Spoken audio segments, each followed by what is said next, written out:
지금 광역형 비자라고 하는 거를 지방 광역 정부에 주고 있죠. 지금 시범사업 시작. 시범사업으로 네, 뭐 하고 있는 것 같더라고요. 울산이 하고 있는 것 같아요. 예, 그렇습니다. 제가 저번에 울산 타운홀 미팅 갔더니 그런데 제가 그때 들은 얘기로는 울산의 조선업 분야의 노동자를 구하기 어려워서 뭐 조선이 세계적 호랑이고 우리나라가 뭐 세계 1위의 뭐 엄청난 나라라고 하는데 조선 노동자를 못 구해가지고 심지어 정부도 아니고 지방 광역 정부에게 비자 발급권을 줘가지고 네네. 그래서 외국 노동자를 데려오게 해놨다. 그래서 결국은 울산 시장께서 그때 나오셨던데 그때 했는데 4,300명인가 뭐 4,000 몇백 명을 이제 들어왔다고 했고 예, 전체 인원이고요. 이제 들어온 게는 한 제가 알기로는 7,800명 정도 들어온 게 정확한 수준인지 기억이 안 나는데 어쨌든 그때 들은 얘기야. 4,400명이라고 그러고 임금은 220만 원을 주고 있다고. 그래서 제가 그 얘기를 듣고 사실은 세부 내용을 몰랐는데 그게 외국인 노동자 220만 원 주고 채용을 해가지고 일을 하면 국내 노동자 일자리는 어떻게 되며? 네네. 우리 입장에서 보면 그 최저임금을 주고 있는 것 같은데. 네네. 그게 앞으로 조선산업 발전에 도움이 되냐? 그 사람들이 계속 숙련공으로 성장해서 중간 기술자로 그 성장을 해야 그 생태계가 유지될 거 아니에요? 네네. 근데 이 사람들 해가지고 뭐 한 1년 일하다 가버리고 또 220만 원 주고 쓰다 가버리고 이게 문제가 있는 것 같다라는 생각이 내가 얼핏 들었는데 나중에 보니까 요 비자로 들어온 게 4,000명이 아니고 허용 인원이 400 몇십 명이었고 그러니까 팁을 그것만 준 거예요. 근데 그 중에 88명인가가 네, 됐다고 그러더라고요. 그런데 제가 드리고 싶은 말씀은 이 과연 바람직하냐 이게 고용 문제나 이런 거는 국가적 과제인데 예. 특정 지역에 그 비자 발급권을 줘가지고 그 지역에 필요한 노동자들 데려다 써라 이래버리면 국가적 통제 관리가 되겠냐 그 의심이 갑자기 들었어요. 네네. 지금 당장 판단하기 어려우실 수 있는데 요거를 계속 유지할지 시범 사업이니까. 예, 시범 사업입니다. 평가도 얼른 해보고 과연 이게 정말 유지를 할 필요가 있는지 좀 점검해서 다음에 보고를 한번 해주세요. 예, 그렇겠습니다. 여기가 임금 문제하고 지금 들어오는 게 전체 조선 노동자의 과거 20%였는데 지금 30%까지 안에서 지금 외국인 노동자를 채용하고 있거든요. 그래서 조선 산업 분야의 노동자를 30%나 외국인 노동자로 쓰고 있다고. 예, 현재 그렇게 되어 있습니다. 이걸 좀 20% 좀 낮추는 문제하고 임금이 최초에는 그 GNI의 80% 정도면 되게 한 3,500만 원 정도 내외였는데 줄여갖고 지금 최저임금으로 하다 보니까 지금 대통령님 말씀하신 것처럼 떨어졌고요. 그래서 요게 최저임금이 아니라 지역별 그 생활임금 정도 수준은 돼야 되지 않겠냐라는 논의도 있는데 어쨌든 이게 국내 노동자들의 임금을 낮추는 그런 문제들도 있고요. 어쨌든 이 사람들이 최저임금 받아갖고서는 지역경제 활성화에 전혀 도움이 되지는 않습니다. 뭐 골방에서 있다가 그냥 최소한의 생존만 하고 나머지는 다 본국 송금하고. 그런데 다만 과거에 산자부를 통해서 저희가 추천 들어오는 거하고 광역형 비자의 차이는 뭐냐면 광역형 비자는 지자체에서 현지하고 협의해갖고 현지에서 좀 양성을 합니다. 통합교육, 한국어 교육도 좀 시켜갖고 보내오는 거거든요. 네, 어쨌든 이건 면밀히 좀 검토를 해보겠습니다. 이게 우리 산업부 장관님 어디 계세요?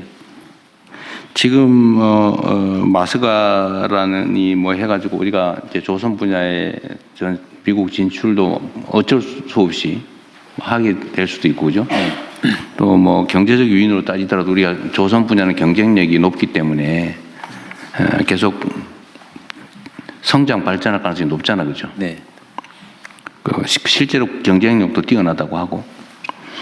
그런데 이제 산업부 장관님, 노동부 장관 얘기 좀 들어보세요. 이게 우리가 이제 국가 정책으로 특정 산업 분야에 예를 들면 재정도 투자하고 외교력도 집중하고 뭐 어쨌든 막 국가 역량을 총동원해 가지고 키우잖아요. 그 중에 하나가 이제 조선산업이란 말이에요.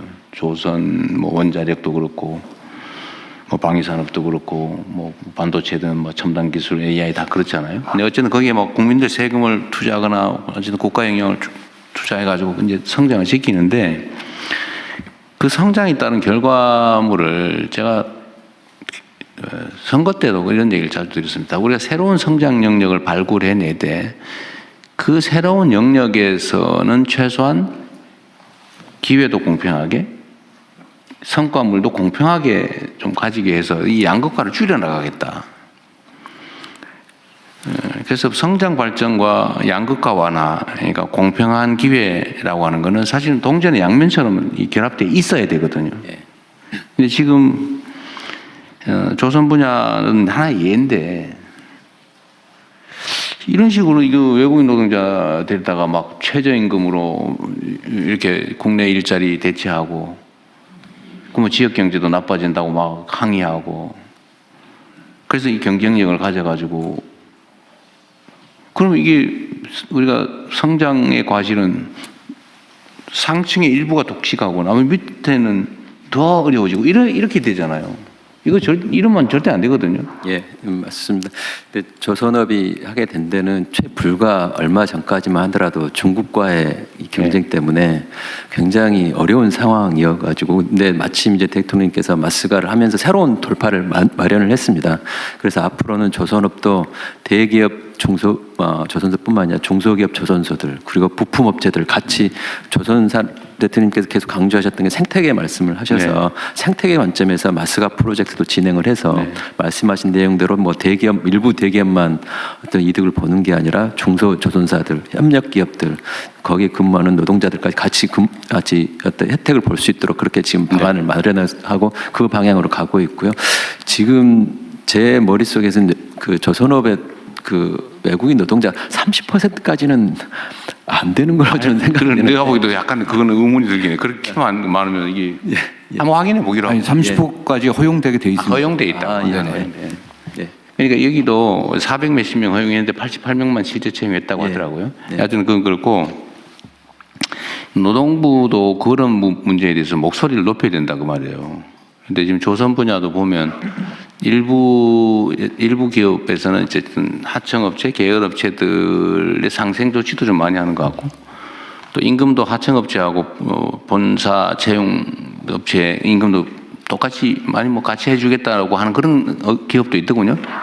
예, 그래서 대통령님 1월 23일인가요? 울산 다녀가시고 난 뒤에 후속 조치로 저희들이 어제 울산에서 조선업 르네상스 함께 만드는 좋은 일자리라는 주제로 타운홀 미팅을 했습니다.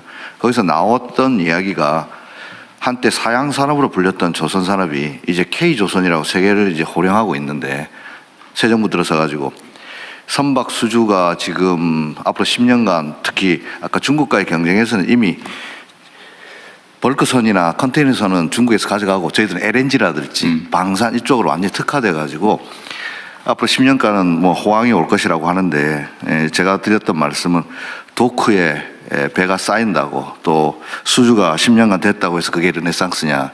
결국 정부가 앞장서서 이 새로운 시장을 개척했다면 그 효과는 지역으로 또 좋은 일자리로 환류되어야만 그것이야말로 진짜 호황이라고 이야기할 수 있을 것인데 지금 벌어지는 일들은 수주는 많이 되었는데 결국 AI와 외국인 노동자에게만 의존해가지고는 조선산업의 미래가 없다.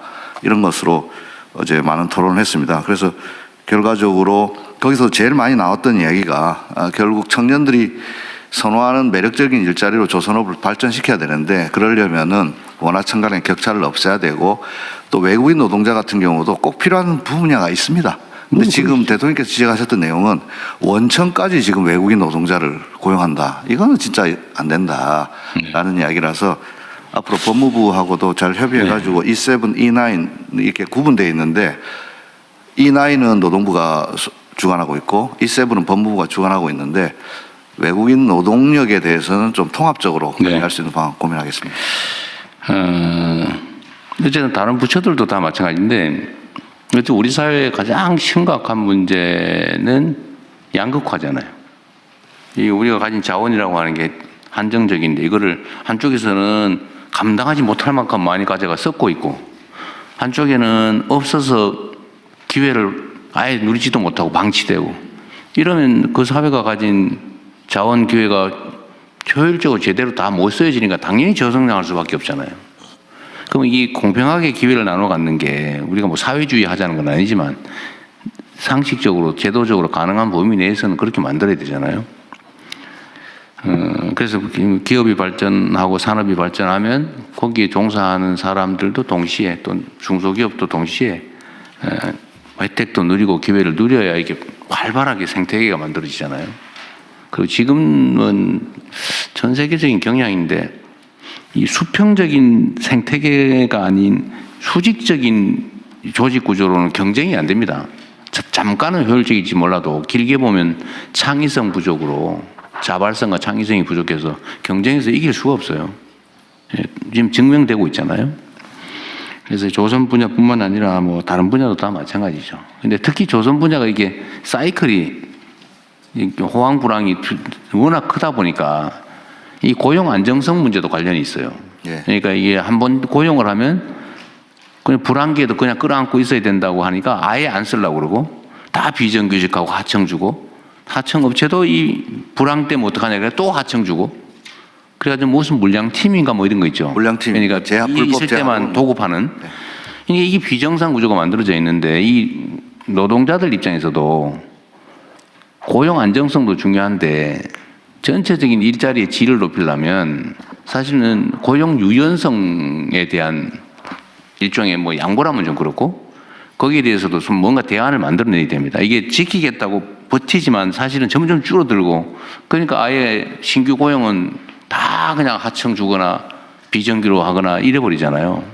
그러니까 이것도 언젠가는 사회적 대화를 통해서 대타협이라든지 해야 되는데 지금 당장은 어렵긴 하지만 그래도 방향은 그렇게 잡고 가야 된다. 네, 그래서 네. 저희들이 어제 결론 아닌 결론으로는 조선업 르네상스를 정말로 실현하기 위해서는 노사정 또 지역 상공인 포함해가지고 사회적 대화를 통해서 정말로 어떻게 우리 조선 산업을 이렇게 낼 것인가. 대통령 말씀처럼 기업의 산업부 장관 말씀처럼 기업의 어려움은 지금은 호황이라고 하지만은 또 언제 이 수주 산업이기 때문에 또 급락할지 모른다는 두려움이 있는데 그래서 제가 그렇게 말씀드렸습니다. 우리 부산, 울산 동구든 거제든 우리 중공업, 우리 조선사라고 말할 수 있도록 평상시에 호황일 때 우리가 지역 경제에 기여했고 좋은 일자리를 만들었다고 하면 불황이 오더라도 아마 노동자들도 상인들도 우리 조선사 살리자고 나설 것이다. 자기 회사 망하게 하는 노조는 없기 때문에 그런 차원에서 거버넌스 형성이 중요하고 문제 제일 중요한 건 신뢰 구축이 중요한 것 같습니다. 그래서 이번에 물 들어올 때 노우저라고 좋은 기회가 왔을 때 서로의 입장을 이해하면서 조선 산업을 우리 대한민국의 새로운 신성장 동력으로 만들기 위해서 노사가 한 발씩 양보하고 또 정부도 적극 지원할 것을 또 어제 말씀드렸습니다. 어쨌든 얘기가 많이 옆으로 새긴 했는데 하여튼 우리 사회의 중요한 해결해야 될 과제 중에 하나가 지키자고 하는 게 결국은 더 많이 잃는 결과가 오는 경우가 많아요. 대통령님, 조금 전에 사이클 관련 고용 안전성 말씀해 주셨는데요.